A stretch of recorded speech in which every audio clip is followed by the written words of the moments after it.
नमस्कार व्यूवर्स, मेरा नाम Rajesh Kumar Meena, lecture electronics engineering, Rajesh Pilot government polytechnic college Dausa. Viewers, आज हम board of technical education Rajasthan के सिलेबस के इलेक्ट्रॉनिक्स इंजीनियरिंग के सिलेबस में जो EL 305 code power and industrial electronics subject का चैप्टर नंबर फर्स्ट है, उसमें construction characteristics and workings of various power electronic devices है। उसमें से एक डिवाइस है पावर मॉसफेट, तो उसके बारे में जानेंगे। आज के इस चैप्टर में हम table of content, basic devices, structure, breakdown voltage, on state characteristics, capacitance, gate charges, gate resistance and turn on turn off methods of power MOSFET के बारे में जानेंगे। पावर मॉसफेट बेसिक्स क्या है कि पावर मॉसफेट्स यानी मॉसफेट्स क्या है, metal oxide semiconductor field effect transistors होते हैं। Are most commonly used power device due to their low gate drive power, fast switching speed and superior paralleling capability. Basically हम ये जानते हैं कि BJT और FET मॉसफेट्स और फील्ड इफेक्ट ट्रांजिस्टर्स में जो बेसिक डिफरेंस जो एक है वो कुछ जो डिफरेंसेस हैं उनमें से एक ये है कि जो मॉसफेट्स होते हैं ये फास्ट स्विचिंग डिवाइस होते हैं। तो हमारा ये जो पावर मॉसफेट होता है, इस पावर मॉसफेट की कुछ प्रॉपर्टीज़ होती हैं, जैसे low gate drive power, fast switching speed और सुपीरियर पैरेललिंग कैपेबिलिटी। इस वजह से हम इसको एज ए स्विच यूज़ करते हैं, पावर मॉसफेट को एज ए स्विच यूज़ करते हैं हमारे पावर ड्राइव्स के लिए। Most power MOSFETs features a vertical structure with source and drain on opposite sides of the wafers in order to support higher current and voltage. Figure A and Figure B shows the basic device structure of trench and planar MOSFETs respectively. अब हमारे पास अगले slide में हम देखेंगे कि दो तरह के पावर MOSFETs होते हैं। पावर MOSFET स्ट्रक्चर्स है trench and planar power MOSFETs। तो बेसिकली ट्रेंच पावर मॉसफेट्स क्या होते हैं? ट्रेंच पावर मॉसफेट्स हम इस स्ट्रक्चर को हम लेस देन 200 वोल्ट्स की जहाँ वोल्टेज रेटिंग होती है काम में ली जाती है, वहाँ हम ट्रेंच पावर मॉसफेट्स को यूज़ करते हैं या ट्रेंच पावर मॉसफेट्स वाला स्ट्रक्चर यूज़ करते हैं। जहाँ हमारे पास 200 वोल्ट से ज़्यादा की पावर वोल्टेज रेटिंग होती है, वहाँ फिर हम प्लेनर पावर मॉसफेट्स को यूज़ करते हैं।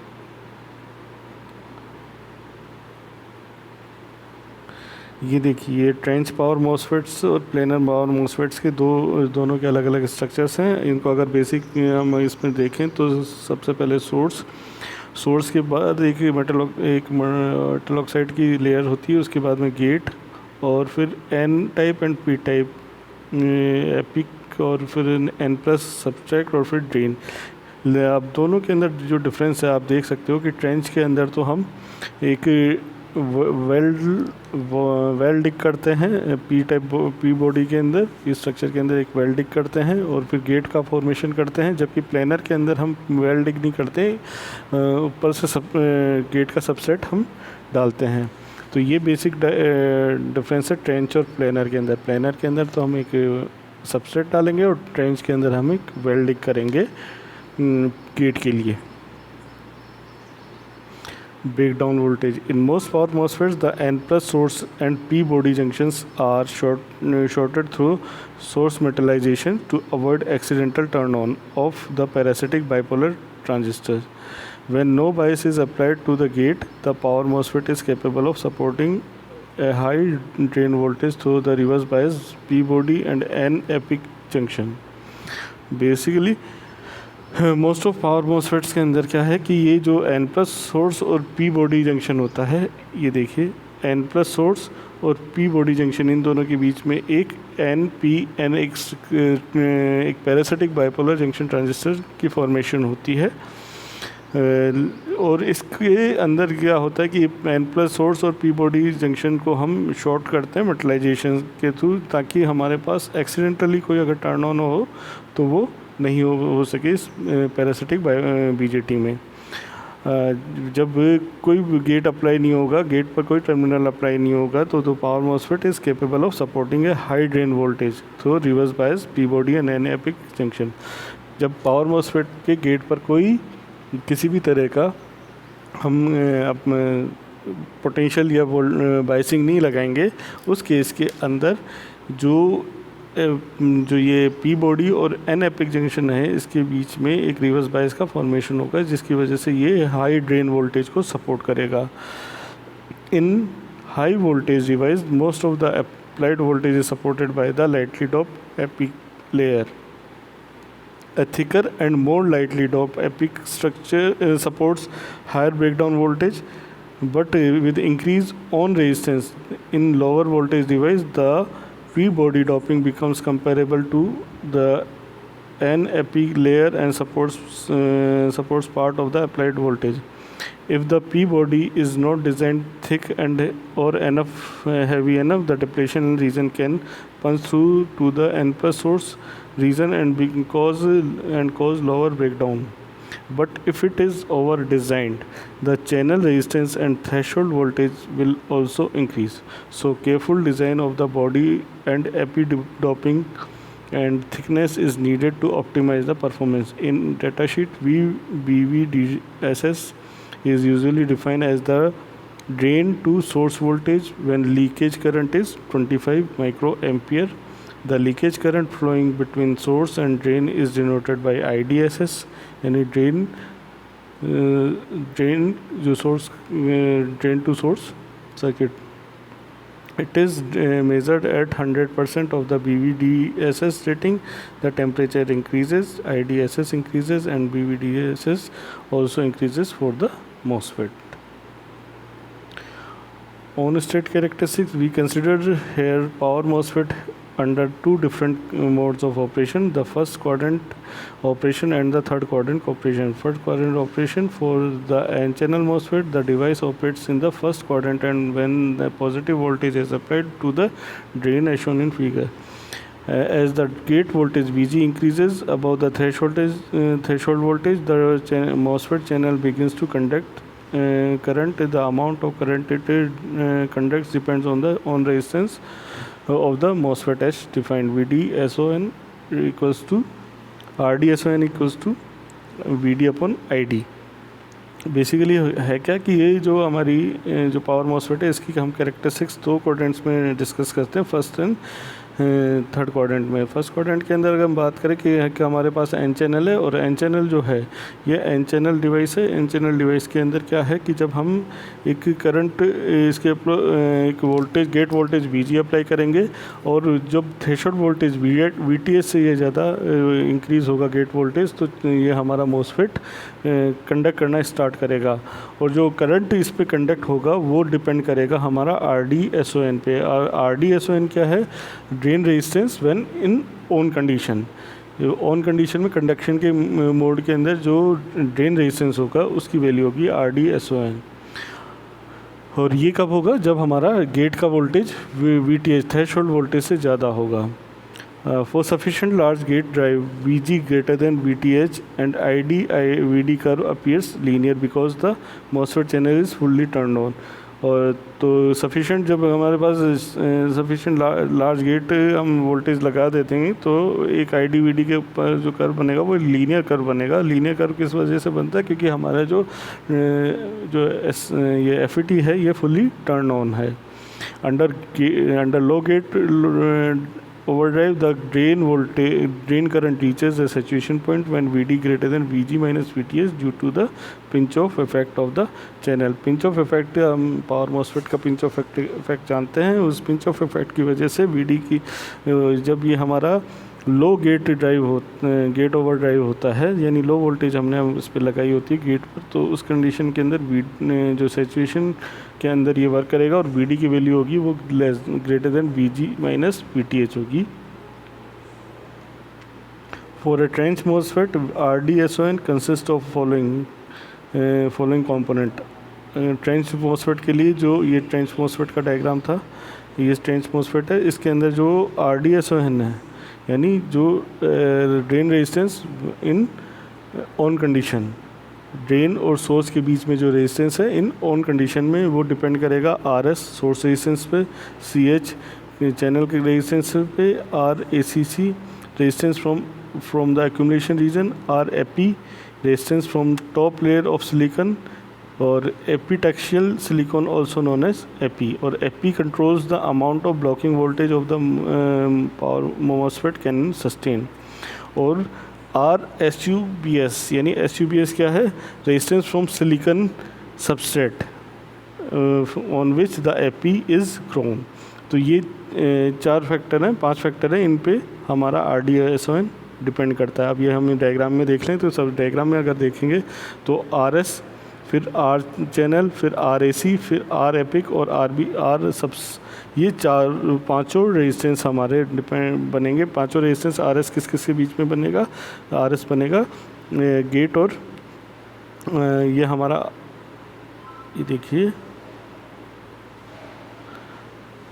RS बनेगा सोर्स रेजिस्टेंस, जो सोर्स हमने कनेक्ट किया है सोर्स, क्योंकि इसमें 2-3 टर्मिनल होते हैं, गेट, सोर्स एंड ड्रेन। तो सोर्स का रेजिस्टेंस होगा RS। उसके बाद में जो चैनल फॉर्मेशन होता है, जो MOSFET की वर्किंग के अंदर चैनल फॉर्मेशन होता है, उस चैनल का जो रेजिस्टेंस होगा वो RCH होगा। RAC होगा एक्यूमुलेशन ऑफ चार्जेस, इसके अंदर चैनल के अंदर चार्जेस का एक्यूमुलेशन होता है, फॉर चार्जेस फ्लो करते हैं तब, तो उनका जो रेजिस्टेंस होगा वो RAC होगा। R एपिक, जो एपिक टेक्सचुअल स्ट्रक्चर यहाँ ग्रो अप होता है उसे R एपिक बोलते हैं। और R सबस यानी जो सबसेट हमने यहाँ लिया है चैनल का, तो वो सबसेट का जो रेजिस्टेंस होगा वो R सबस होगा। तो इससे से पाँचों मिलकर, ये 5 सीरीज़ के अंदर रेजिस्टेंसेस होंगे, इंटरनल रेजिस्टेंसेस होंगे। इनको मिलाकर हमारे ट्रेंच MOSFET का RDS यानी resistance between drain and source when the MOSFET is in on condition, तो वो हमारा रेजिस्टेंस डेवलप होगा। For planar MOSFET the RDSON components are primarily so to that of trench MOSFET। ये जो planar MOSFETs होंगे, उस planar MOSFETs के अंदर RDSON होगा वो सिमिलर होगा जो कि हमारा ट्रेंच MOSFET है इनिशियली। तो लेकिन the primary difference in the presence of JFET component as device scale down to smaller dimension RSCH, RCH, RAC are reduced because more individual unit cells can be packed in a given silicon area। तो RJFET on the other hand suffers from the JFET effect where current is constrained to flow in a narrow region by the adjacent P body. Due to the absence of RJFET, the trench MOSFETs benefits from high density scaling to achieve very low R. The resistance RCH is highly dependent on the amount of the gate overdrive। जो planar resistance होते हैं, planar MOSFETs होते हैं, planar MOSFETs के अंदर जो channel resistance होता है वो हाईली गेट के ड्राइव पर, ओवर ड्राइव पर डिपेंड करता है चैनल का रेजिस्टेंस। और VGS की जैसे वैल्यू हम इंक्रीज़ करेंगे तो RCH की वैल्यू डिक्रीज़ होगी। VGS इंक्रीज़ होगा, गेट और सोर्स के बीच में वोल्टेज अगर हमारा इंक्रीज़ होगा तो RCH की वैल्यू डिक्रीज़ होगी। RCH क्या है, चैनल रेजिस्टेंस की वैल्यू डिक्रीज़ होगी। RDSON initially decrease rapidly as VGS increase above VTH। जैसे VTH से हमारा VGS इंक्रीज़ होगा तो जो RDSON है, RDSON ऑन कंडीशन के अंदर रेजिस्टेंस और ड्रेन और सोर्स के बीच में रेजिस्टेंस, उसकी वैल्यू डिक्रीज़ होगी।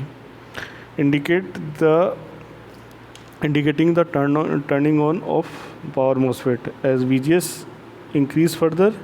जैसे जैसे VGS इंक्रीज़ होगा RDSON drops to a flat region because the channel is fully turned on and the power MOSFET resistance is increased with temperature due to decreasing carrier mobility. अब actually starting के अंदर तो क्या हो रहा था कि इसकी जैसे VGS की वैल्यू VTS से इंक्रीज़ हो रही थी, ज़्यादा जा रही थी, तो RDSON की वैल्यू डिक्रीज़ हो रही थी, तो इसलिए वोल्टेज ये जो करंट की वैल्यू इंक्रीज़ हो रही थी। लेकिन उसके बाद में क्या है कि जो चार्जेस का फ्लो है वो सेचुरेट हो जाएगा, और सेचुरेट होने की वजह से वहाँ जो चार्जेस की मोबिलिटी की वजह से एक टेम्परेचर इंक्रीज़ होगा। उस टेम्परेचर इंक्रीज़ की वजह से जो MOSFET है उसका रेजिस्टेंस स्टेबल कंडीशन में आएगा। तो बाद में RDSON की वैल्यू जो है वो फ्लैट हो जाएगी। This is an important characteristics for device paralleling. और इसी वजह से हम इस को पावर MOSFET को डिवाइस पैरेललिंग में यूज़ करते हैं। The similar limited by the other resistance component RDSON increase with temperature due to decreasing carrier mobility. अब यहाँ क्या कि चार्ज कैरियर्स की वैल्यू इंक्रीज़ हो जाती है तो उसकी वजह से टेम्परेचर इंक्रीज़ हो जाता है। टेम्परेचर इंक्रीज़ होने की वजह से RDSON की वैल्यू डिक्रीज़ होने RDSON की वैल्यू इंक्रीज़ होने लग जाती है, क्योंकि यहाँ जो चार्ज मोबिलिटी है, कैरियर मोबिलिटी है, वो डिक्रीज़ हो जाती है। तो this is an important characteristics for device paralleling के लिए इम्पोर्टेंट फीचर यही है। अब थ्रेशोल्ड वोल्टेज क्या होता है? VGS/TH। Threshold voltage VGS/TH। VGS क्या है? Voltage between gate and source. Threshold is defined as the minimum gate bias which can form a conducting channel between source and drain. For power MOSFET it is usually measured at the drain source current of 250 microamperes. तो VGTS TH क्या है? ये होता है कि minimum gate बायस होता है, जो कि एक चैनल फॉर्म करने के सोर्स और ड्रेन के बीच में एक चैनल फॉर्म करने के लिए जो मिनिमम वोल्टेज की गेट वोल्टेज की वैल्यू है वो है VGS/TH। और पावर MOSFET के लिए ये यूजुअली 250 माइक्रोएम्पियर्स की होती है पर मेजर किया जाता है। ट्रांसकंडक्टेंस एक्चुअली कंडक्टेंस में होता है बिटवीन आउटपुट एंड इनपुट। तो इसको G से डिनोट करते हैं, GFS, which is defined as the gain of the MOSFET can be expressed as the following: GFS equals to IDS upon VDS। IDS जो हमारा ड्रेन का करंट हमें achieve हो रहा है VDS अप्लाई करने पर, तो उसका जो रेशो होगा वो GFS होगा। और इसको हम ऐसे भी कर सकते हैं कि डिपेंड करता है इसके इंटरनल स्ट्रक्चर पे। तो mu N COX W upon LCH। यहाँ अब इसके अंदर हम देख लेते हैं म्यू एन क्या है। म्यू एन तो मोबिलिटी है। COX क्या है? जो गेट कैपेसिटेंस डेवलप होगा इस चैनल के अंदर वो, और W होगी विड्थ, गेट की विड्थ, और LCH होगा लेंथ ऑफ द चैनल। तो ये इन पे इसका जो ट्रांस कंडक्टेंस है इन प्रॉपर्टीज़ पे, इंटरनल स्ट्रक्चर प्रॉपर्टीज़ पर डिपेंड करेगा। अब हम कह सकते हैं कि इस एक्सप्रेशन से कि GFS की वैल्यू इंक्रीज़ होगी with temperature due to decreasing carrier mobility. Carrier mobility के डिक्रीज़ होने की वजह से GFS की वैल्यू डिक्रीज़ होगी, और टेम्परेचर इंक्रीज़ होगा तो कैरियर मोबिलिटी डिक्रीज़ होगी, कैरियर मोबिलिटी डिक्रीज़ होगी तो GFS की वैल्यू डिक्रीज़ होगी। Capacitance. The power MOSFET switching behavior is affected by the parasitic capacitance between the devices 3 terminals, that is gate to source CGS, gate to drain CGD, and drain to source CDS capacitance. These capacitance values are non-linear and a function of device structure, geometry and bias. जो capacitance इसमें जो develop होंगे, क्योंकि इसमें 3 layers जो बनती हैं, gate to source, gate to drain और ड्रेन टू सोर्स, इनके बीच में जो कैपेसिटेंस डेवलप होगा वो इस पावर MOSFET के कैपेसिटेंस होंगे। ये बेसिकली पैरासिटिक कैपेसिटेंस होते हैं। Turn on and turn off methods हैं। ये हमारा एक स्ट्रक्चर है, सर्किट है, जिसमें power MOSFET data sheet often contains the resistance switching characteristic which depends on RG, CIS and CRSS। ये हमारे पास एक स्ट्रक्चर है जिसमें VDS हमने आउटपुट इस पे ड्रेन पर एक VDS लगाया हुआ है RL के थ्रू, और VDD उस पर बाइसिंग सप्लाई है, और एक VGS हमारा गेट टू सोर्स वोल्टेज है, RG जो गेट रेजिस्टेंस है, और VGS हमारा एक इनपुट हमने दिया है। इसकी वैल्यू VGS की वैल्यू और VDS की वैल्यू, ये हमारे पास एक साइनसोइडल या हम कंटिन्यूस टाइम सिग्नल है। अब इसमें टर्न ऑन TD ऑन क्या होता है? TD ऑन होता है turn on delay time. This is the time when VGS rise over 10% of the gate drive voltage to when the drain current rise past 10% of the specified current. At the moment of TDON, VGS reaches up to the threshold voltage VTH. This period is controlled by the time rise RG/CIS. Basically turn on delay क्या होता है? Turn on delay होता है कि हमारा जो VGS है, उस VGS की वैल्यू 10% हमारे टोटल जो गेट ड्राइव वोल्टेज है उसका 10% होता है, तब उस हम TDON बोलते हैं, delay, turn on delay time. इसी तरह टी आर का क्या होता है, राइज टाइम क्या होता है कि जब हमारा ड्रेन करंट है वो 10% से 90% लोड करंट के पर पहुंचता है, तो उस टाइम को हम बोलते हैं T rise time, T R. और ये डिपेंड करता है ट्रांसकंडक्टेंस पे, वी टी एच पर और R G C R S S पर। उसके बाद में होता है टी फॉल, टी आर या टी एफ यानी फॉल टाइम। ये होता है कि जब हमारा जो वो करंट होता है, वो ड्रेन करंट होता है, वो 90% से 10% पर, लोड करंट के 90% से 10% तक फॉल होता है, तो उसको हम टी एफ बोलते हैं या फॉल टाइम बोलते हैं। और ये डिपेंड करता है transconductance, V T H, V G F S और time constant R G C R S S पर। ये थोड़ी जानकारी थी पावर मॉसफेट्स के ऊपर। आई होप आपको ये सारी इन्फॉर्मेशन समझ में आई होगी। इसमें हमने वर्किंग इसकी कंस्ट्रक्शन वर्किंग और टाइप्स के जो स्ट्रक्चर्स हैं पावर मॉसफेट्स के, प्लेनर स्ट्रक्चर, इनको डिस्कस किया, इंपॉर्टेंट टर्म्स डिस्कस की। आई होप आपको ये समझ में आया होगा। धन्यवाद।